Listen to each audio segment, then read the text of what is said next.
Muy buenos días, queridos hermanos, agradecidos al Señor por el privilegio de poder otra vez estar alrededor de su palabra, escuchando al Señor por medio de lo que Él ha revelado en estos 66 libros inspirados por el Espíritu Santo y que hacen tan bien a nuestra alma, que nutren nuestra vida. No solo nacimos por el poder de la palabra de Dios de nuevo, sino también somos nutridos por la palabra. Progresamos en nuestra transformación, en nuestra santificación por el poder de la palabra de Dios también.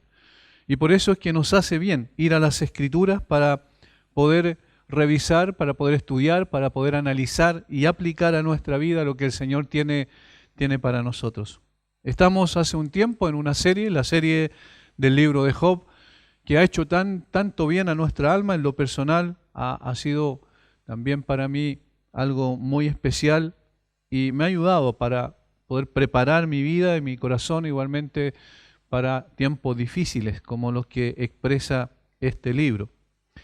Nosotros dijimos en términos generales que los primeros 2 capítulos forman el prólogo del libro, que es escrito en prosa, y después del capítulo 3 al capítulo 41 viene el drama o el desarrollo del drama del libro propiamente tal, donde están los discursos de los amigos de Job y de Job por otro lado, y que marcan y también posteriormente del capítulo 38 en adelante al 41 la intervención de Dios directamente para confrontar a Job desde un torbellino, y que marcan en definitiva el cuerpo central del libro.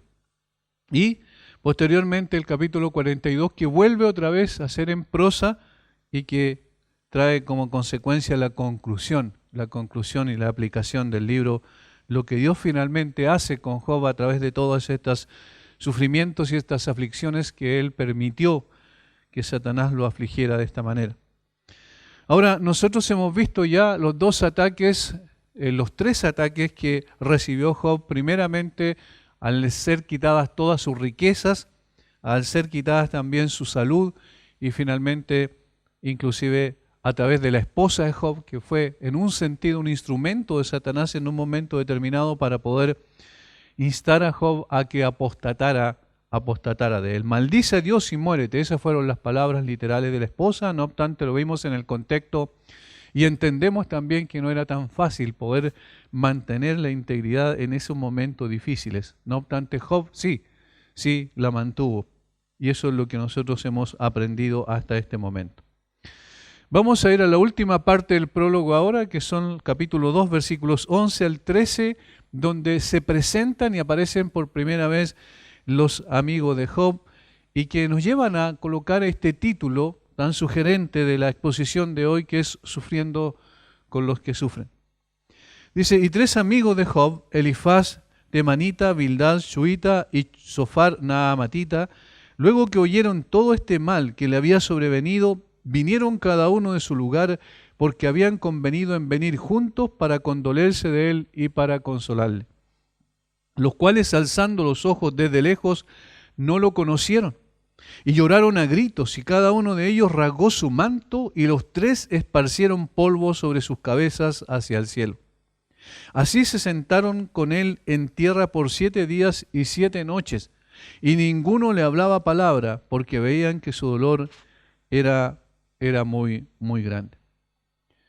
Como hemos visto hasta aquí, el sufrimiento es algo imposible de explicar o de entender muchas veces. Es aún más difícil todavía de identificarse personalmente con los que sufren.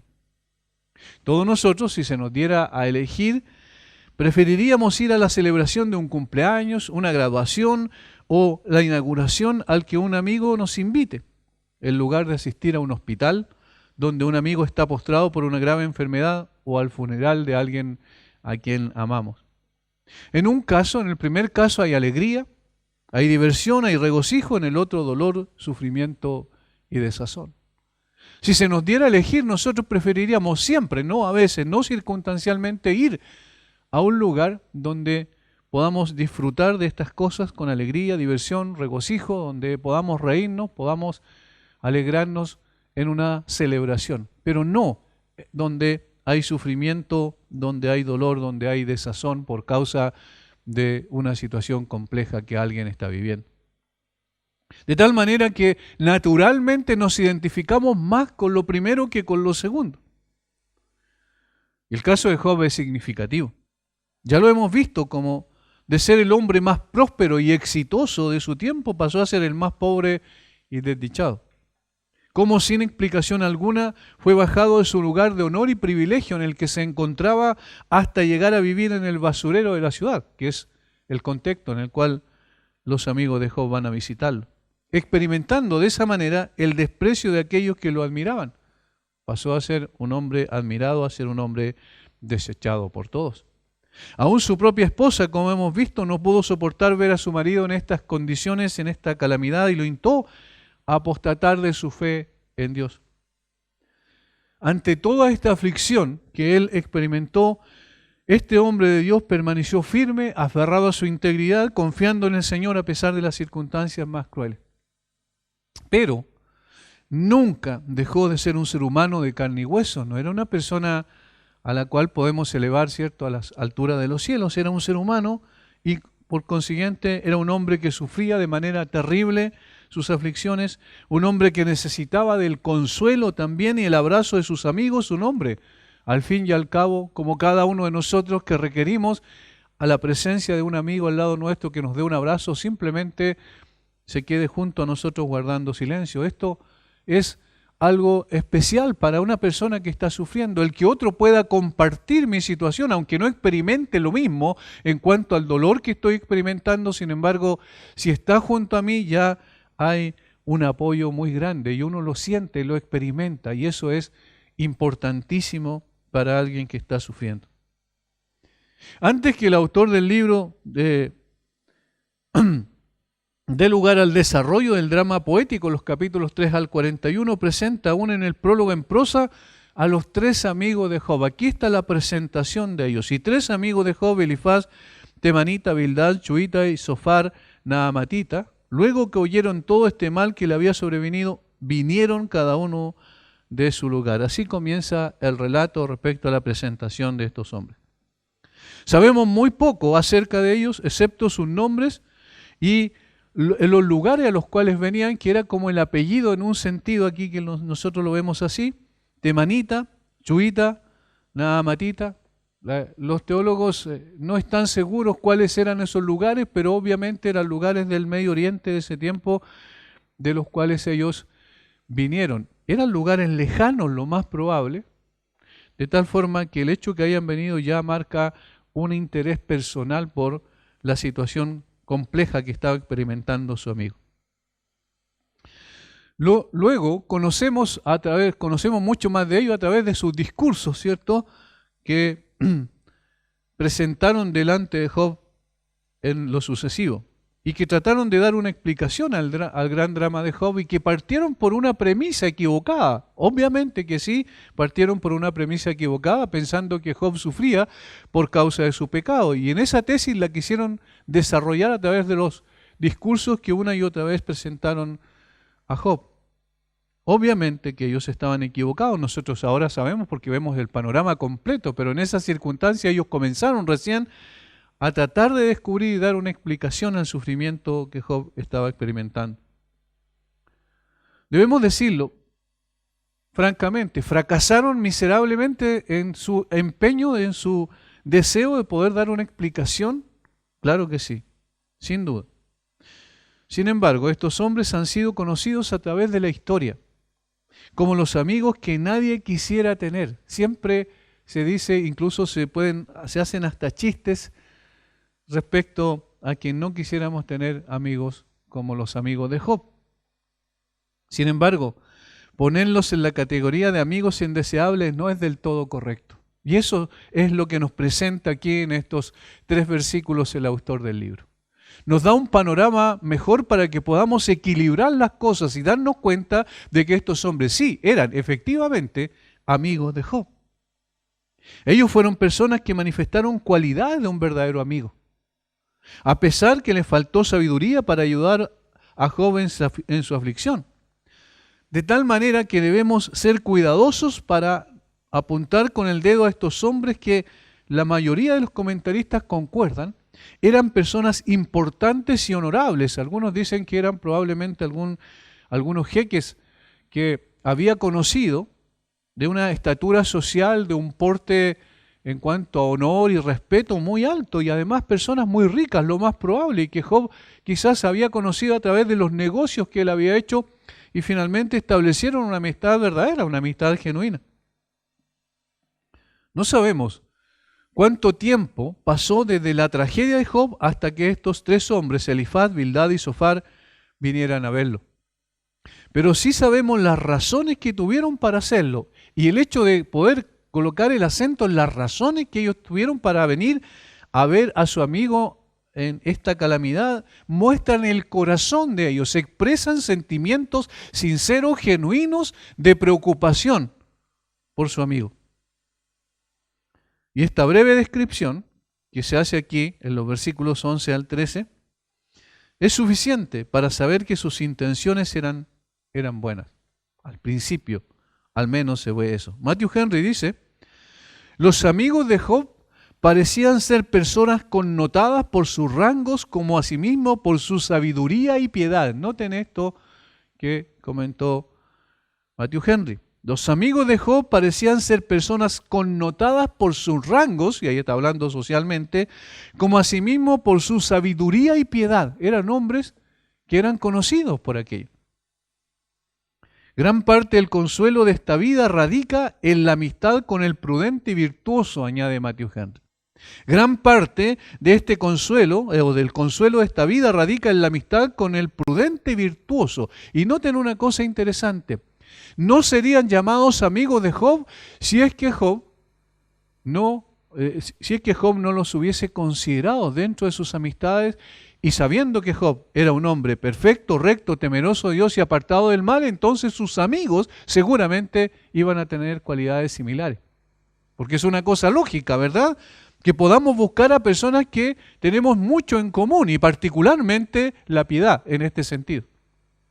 De tal manera que, siendo amigo de Job, eso muestra claramente que eran personas que sí tenían este tipo de cualidades. Seguramente Job tenía más amigos, pero son estos tres hombres los que acuden a visitar a su amigo en desgracia, y un cuarto que aparece posteriormente, Eliú, ¿cierto? Y esto es por sí misma una señal de que consideraban a Job su amigo. Esto es lo que tenemos que enfatizar antes de poder emitir cualquier juicio respecto a estas personas. En este pasaje podemos aprender principios sobre la forma de sufrir con los que sufren. Y es interesante, estos principios nos enseñan la actitud de los amigos de Job.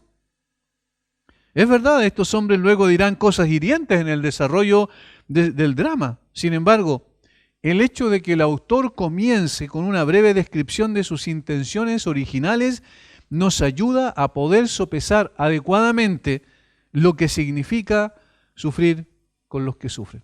Ellos nos dicen, nos enseñan qué significa sufrir con los que sufren. Al menos 4 cosas vamos a ver en estos 3 versículos, del versículo 11 al 13. Primero, ellos visitaron al que sufría. Visitar al que sufre es un principio importante. La primera actitud destacable de estos hombres, que ponen en evidencia que realmente amaban a Dios, amaban a Job, quiero decir, es el hecho de que al conocer su desgracia no se quedaron en sus casas confortables, sino que viajaron. Lo más probable, grandes distancias para estar con él. ¿Qué dice el texto? Luego que oyeron todo este mal que le había sobrevenido, vinieron cada uno de su lugar. Luego que oyeron todo este mal que les habría sobrevenido, es decir, fueron impactados por el hecho de saber que uno de sus amigos, en este caso Job, estaba sufriendo, y escucharon la noticia y entonces se pusieron en marcha. Por lo que entendemos, ellos no vinieron porque se les llamó, no les dijeron, mira, vengan a ver a Job porque está en una situación deplorable, o Job les envió un mensajero para decir, vengan a verme, sino que ellos actuaron en forma voluntaria, por una determinación de sus corazones al identificarse con el sufrimiento de su amigo. Esta es una cualidad muy importante que define a los verdaderos amigos. Ellos no esperaron una invitación, sino que acuden cuando se enteran que su amigo está sufriendo. Y aquí nosotros podemos entender un poquito la relación que había entre ellos. Sin duda era una relación importante. Sin duda era una relación cercana. Sin duda estos hombres se identificaron con la situación que estaba viviendo Job. Les dolió personalmente que su amigo estuviese sufriendo. Cuando un amigo está en problemas, espontáneamente se despierta el amor fraternal no fingido del que habla el apóstol Pedro posteriormente. El amor fraternal no fingido cuando vemos que alguien está en problemas. Esto caracteriza a un verdadero amigo. Y entonces acuden para poder estar con él y acompañarlo por el valle de la aflicción.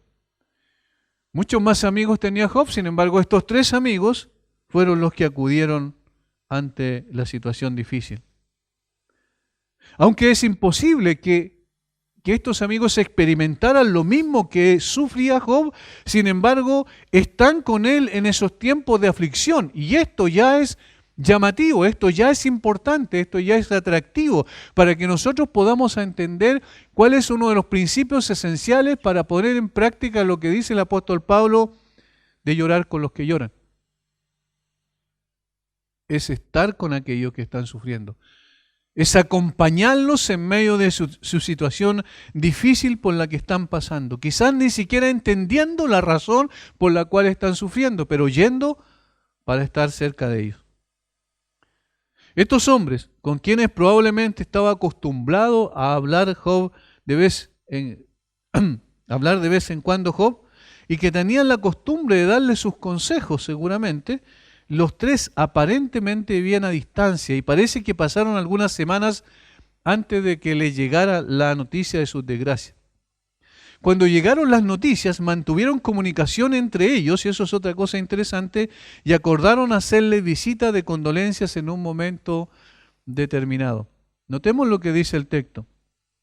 Luego que oyeron todo este mal que le había sobrevenido, vinieron cada uno de su lugar porque habían convenido, miren lo que dice, en venir juntos para condolerse de él. Es decir, mantuvieron un contacto entre ellos, se pusieron de acuerdo, y en ese tiempo era más difícil, ¿verdad? Hoy día tenemos los elementos tecnológicos para ponernos de acuerdo en cualquier momento, sin ningún tipo de problema, en forma rápida, casi instantánea, pero en ese tiempo era más complicado. ¿Qué es lo que significa eso? Que también había diligencia en ellos. Es decir, se preocuparon, llegó la noticia a uno que estaba en un lugar, a otro que estaba en otro lugar y a otro que estaba en otro lugar, y ellos comenzaron a contactarse entre ellos para ponerse de acuerdo. De allí la palabra convenir, para llegar a un acuerdo con el propósito de ir juntos a visitar a su amigo que estaba sufriendo. ¿Esto qué muestra? Que eran hombres sensibles ante el sufrimiento de otros, no indiferentes, involucrados en la vida de su amigo. No esperaron una invitación para ir donde estaba Job y dolerse con él en su aflicción. Eso es lo que falta en el día de hoy también. Es interesante que una de las características que describe el profeta respecto de Ezequiel, respecto de la situación, de la comparación que hace con Sodoma y Gomorra, de Jerusalén con Sodoma y Gomorra, es el hecho que una de las características precisamente por las cuales Dios trajo el juicio sobre Sodoma y Gomorra era que ellos no se preocuparon por las personas necesitadas. No tuvieron compasión en ese sentido. Y creo que en la iglesia en el día de hoy ocurre una situación similar cuando nosotros nos desentendimos de los demás porque vivimos en una sociedad individualista, y esa sociedad individualista lo que ha hecho es pensar en nosotros primeramente, en segundo lugar en nosotros y en tercer lugar en nosotros. Es decir, no miramos más allá, no vemos que hay gente que está sufriendo, no vemos que hay gente que necesita precisamente que estemos al lado en momentos determinados difíciles por los que están pasando. Quizás no vamos a solucionar el problema porque no tenemos en nuestras manos la capacidad de, por ejemplo, de sanar una enfermedad, no tenemos en nuestras manos la capacidad de sacarlos de una situación compleja en la que se encuentran, pero sí, un verdadero amigo lo que hace, y este es el principio, es estar con la persona que sufre. Y eso es lo primero que hicieron los amigos de Job.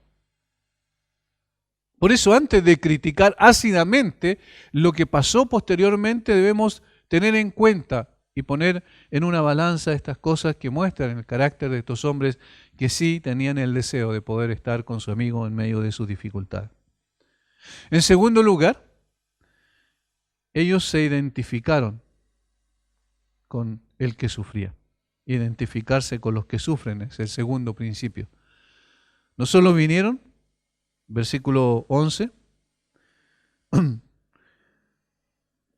sino que vinieron para condolerse de él y para consolarle. Eso es lo que dice. Es decir, había un objetivo, un propósito. Vamos a visitar a Job. Vamos a visitarle porque está pasando por una situación compleja, dura, difícil. Nosotros vamos a donde está él, pero queremos venir específicamente con dos propósitos: condolernos con él y consolarle.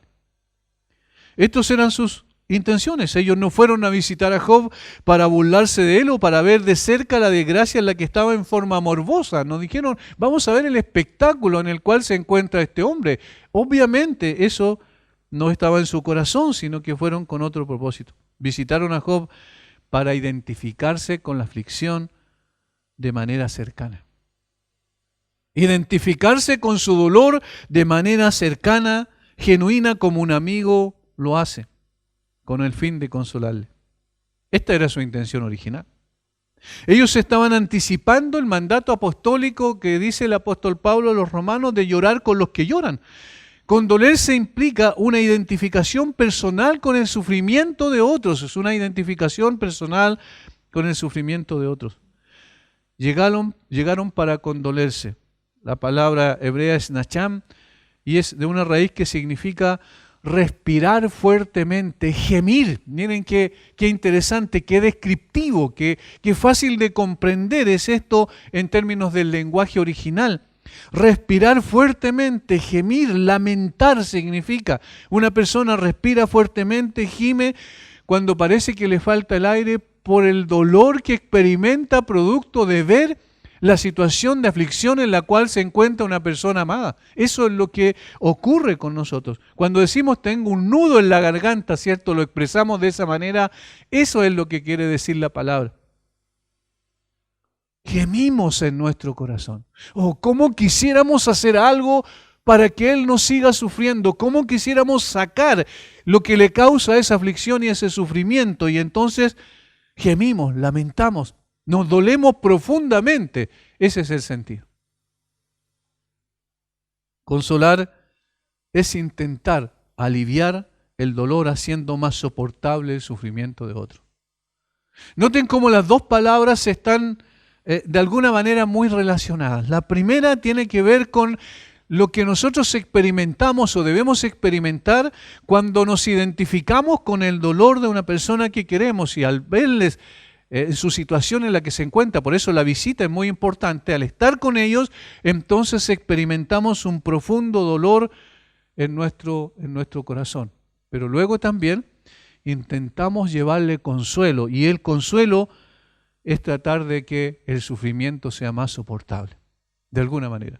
No tenemos la capacidad de quitar el sufrimiento como los amigos de Job no tenían la capacidad de poder hacer eso, pero sí podemos estar al lado de él, sí podemos decirle, nosotros estamos contigo. Y aún sin decirle palabra podemos estar al lado. Y ese solo hecho implica también que yo entiendo, la persona que está sufriendo entiende cuál es la intención de aquel que lo vino a ver. ¿Quién podría cuestionar las intenciones de estos hombres? Actuaron al principio como verdaderos amigos, demostrando la sinceridad de su amor para con Job. Ellos sentían en carne propia el dolor de su amigo y fueron a él para ayudar. ¿Qué podemos hacer?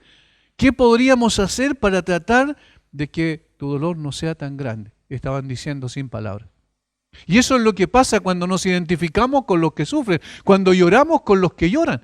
Eso es lo que nos recuerda la Biblia, que una y otra vez nosotros debemos experimentar, especialmente cuando se trata de lo de la familia de la fe. Cuán práctico, hermanos, debe ser nuestro amor fraternal. No se trata de palabras simplemente, sino de acciones. Hasta este momento, los amigos de Job no dicen absolutamente nada. Sin embargo, estaban allí. Aprendemos de una manera sublime sobre la expresión de amor, ¿cierto? ¿De quién? De nuestro Señor Jesucristo. De nuestro Señor Jesucristo, quien por amor a nosotros se hizo pobre siendo rico para que nosotros con su pobreza fuésemos enriquecidos. Ahí hay una identificación con nuestra condición. Pobreza espiritual total, absoluta, completa. No teníamos nada, necesitábamos todo, estábamos completamente perdidos y entonces el Señor se identifica con nosotros. ¿Y qué es lo que hace? Nos visita desde el cielo. Vive con nosotros, está con nosotros, experimenta las aflicciones que nosotros experimentamos y sin embargo, y sin pecado, y sin embargo entonces, ¿qué es lo que hace a través de eso? Él nos consuela al darnos una esperanza viva.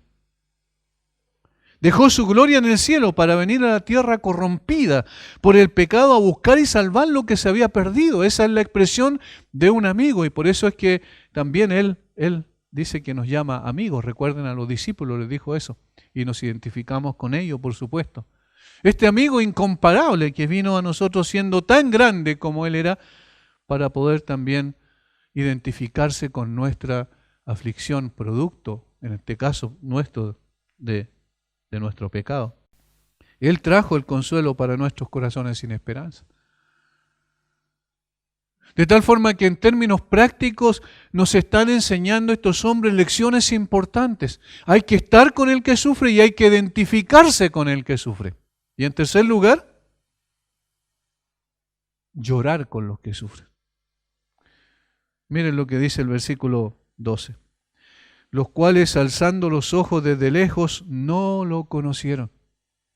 Y lloraron a gritos, y cada uno de ellos rasgó su manto, y los 13 esparcieron polvo sobre sus cabezas hacia el cielo. Miren cómo a través de expresiones externas también manifestaron el dolor que tenían en sus corazones. No eran hombres hipócritas, no eran hombres que estaban fingiendo, no eran hombres que estaban actuando, eran personas que realmente experimentaron el dolor de una forma vívida, real, genuina. Y lloraron a gritos cuando vieron a Job. Quizás las noticias que le llegaron, y eso es lógico, es natural, las noticias no eran tan devastadoras como la realidad. La realidad los impactó. La realidad los impactó profundamente.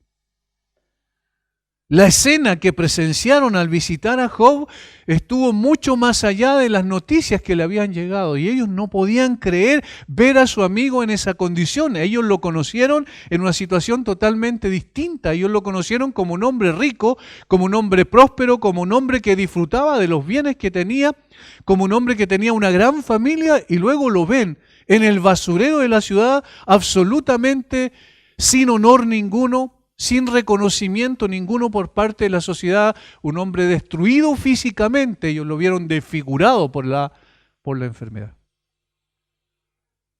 Y esta visión fue lo que los impactó.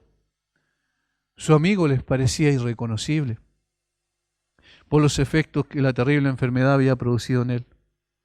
¿Cuántas veces lo habían visitado en momentos en que él disfrutaba de todas las cosas que él tenía?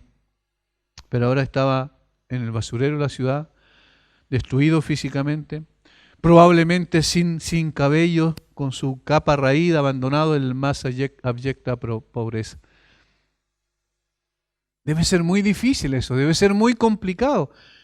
Y estos hombres sí amaban a Job. ¿Por qué? Lo sabemos, porque obviamente experimentaron ese dolor de una manera vívida, real. Alzando los ojos, los cuales alzando los ojos desde lejos no le conocieron y lloraron a gritos. Lloraron a gritos. No pudieron contener el llanto. No lo conocieron, el aspecto físico de Job había cambiado radicalmente. La sorpresa fue tan fuerte que lloraron a gritos. Expresaron luto, llorando, rasgando sus ropas y echando tierra sobre su cabeza. Era una expresión externa de un dolor profundo en sus almas. Ellos no querían impresionar a nadie con este comportamiento. Fue espontáneo y propio de quien ve sufrir a un amigo en forma indecible. ¿Cuántas veces se puede visitar a un amigo en la cama de un hospital y verlo destruido, enflaquecido por el cáncer y estar al lado conteniendo las lágrimas al ver la incapacidad, cuán incapaces nos sentimos ante esa enfermedad de poder hacer algo por él. Cuánto dolor causa ese hecho. Estos hombres, espontáneamente, como era propio también de los orientales, lo expresaron físicamente. Lloraron a gritos y cada uno de ellos rasgó su manto. Los tres esparcieron polvo sobre sus cabezas hacia el cielo. ¿Cuántas veces hemos estado al borde de la cama de un hospital, viendo sufrir a un amigo bajo el azote de una terrible enfermedad, experimentando la impotencia que sentimos al no poder ayudarles, conteniendo las lágrimas? No es fácil, no es una situación que quisiéramos, no es una situación que quisiéramos que se reitere y se repita en el tiempo. Claro que sí, no es lo que queremos, pero son las realidades que debemos enfrentar. Y esas realidades se enfrentan no solamente diciendo voy a orar por ti, y que es bueno y que es necesario, por supuesto, es sumamente importante. Sin embargo, también estar con esa persona que sufre, identificarse con el sufrimiento de esa persona y además llorar con los que lloran de una manera real, verdadera.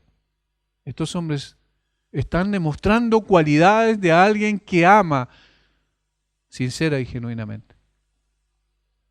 Ahora me pueden decir, bueno, pero después, pastor, vamos a ver que estos hombres hirieron más que colocaron bálsamo en la herida de Job. Sí, es verdad.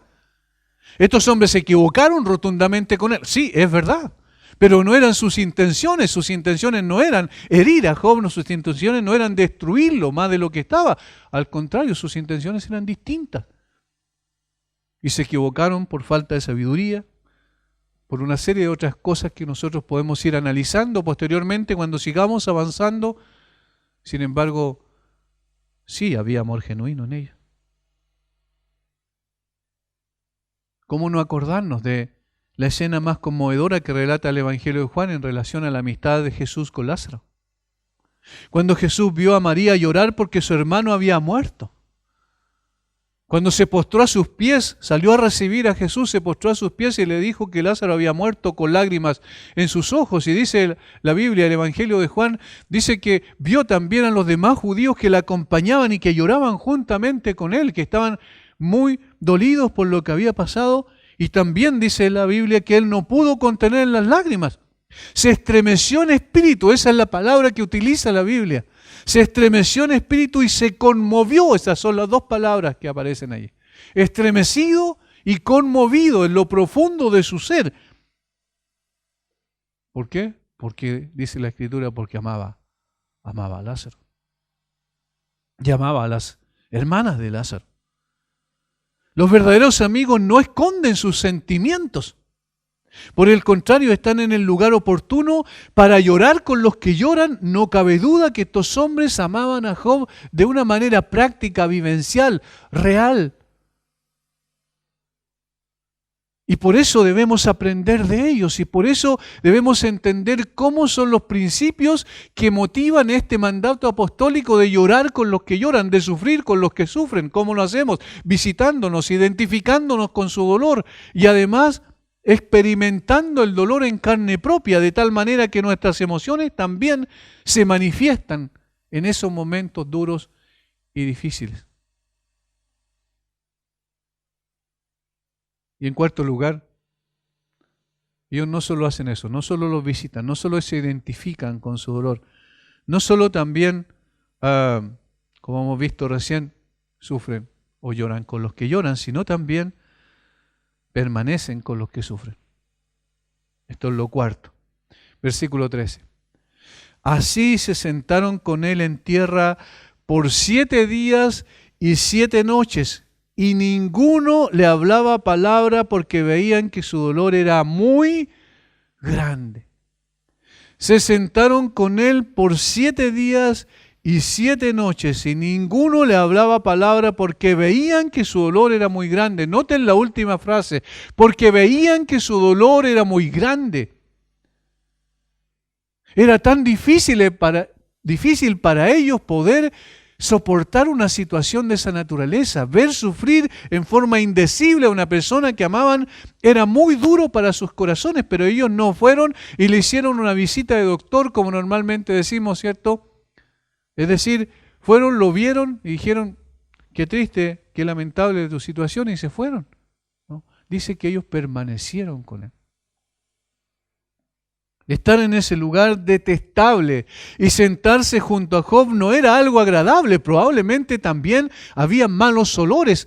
De hecho, las llagas supurantes que tenía el cuerpo de Job seguramente producían malos olores. Además, el lugar en sí era un lugar despreciable, porque era el basurero de la ciudad donde se quemaban los excrementos. Donde seguramente los perros, los animales, ¿cierto?, andaban alrededor buscando algo de comida. Sin embargo, estos hombres no tomaron como algo imposible dejar el hecho de que tenían honor y que tenían reconocimiento y que eran personas de la alta sociedad en ese momento, sino que se sentaron con él. Eso dice literalmente. Así se sentaron con él en tierra. No era honorable sentarse con un hombre en ese lugar y en esas condiciones, en absoluto. Sin embargo, ellos olvidaron todo eso, les importó poco el hecho de que fuesen, entre comillas, rebajados de esa manera. Sino que por su amigo quisieron compartir su desgracia. Quisieron compartir su desgracia. Ellos demostraron la profundidad y sinceridad de su aflicción al ver a su amigo sufrir de esa manera. No lo visitaron por unos minutos, sino que se quedaron con él por toda una semana, día y noche. No por un día, no por un par de horas, no que le visitaron y luego se fueron a sus casas, volvieron a sus lugares, sino que se quedaron con él en ese mismo lugar día y noche. Y estos amigos se lamentaron con él, lloraron con él y gritaron de dolor. Por 7 días se sentaron con él y no dijeron ni una sola palabra. Notan cómo otra vez nos enseñan lecciones importantísimas respecto a lo que significa sufrir con los que sufren. Permanecieron con el que estaba sufriendo en una manera indecible. Simplemente pasaron 7 días y 7 noches sentados allí junto a Job. Podemos decir que eran verdaderos amigos.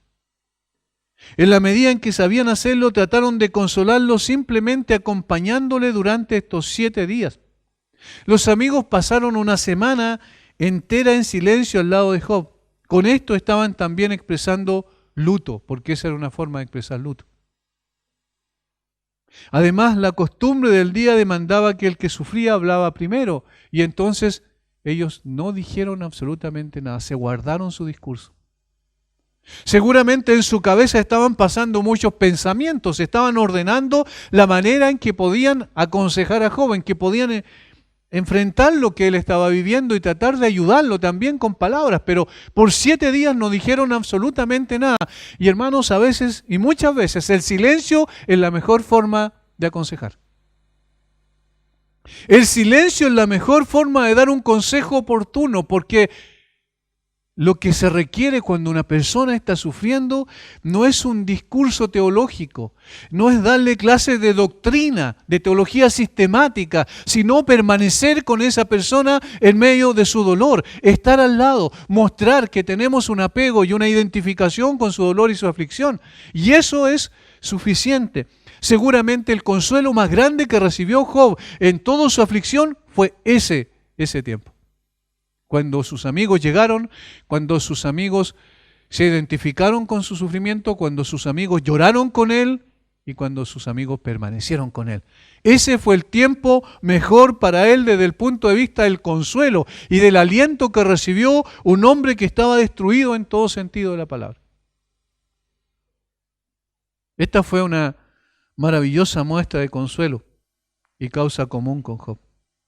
Compartieron de su estado afligido, actuando como si hubieran sido afligidos de una manera similar. No le ofrecieron ninguna expresión, sino solo su compasiva presencia. Ese es el mejor consejo. No es necesario sacar la artillería teológica. No. A veces estamos más dispuestos a tirar versículos y versículos y versículos y eso no es el momento oportuno y apropiado. Simplemente callar y luego comenzamos nosotros a entender en forma oportuna cuándo y cómo debemos llegar con, obviamente, la doctrina, que es importante para sostener a una persona sufriente, por supuesto que sí, pero por el momento es mejor guardar silencio.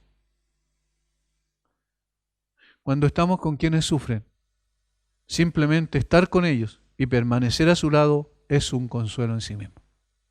Es un consuelo en sí mismo. Conocemos el resto de la historia. Y bien sabemos que sus consejos no fueron los mejores para Job. En lugar de alentarlo y ayudarlo en la aflicción, lo torturaron con sus discursos faltos de sabiduría. Eso lo vemos después, sin duda.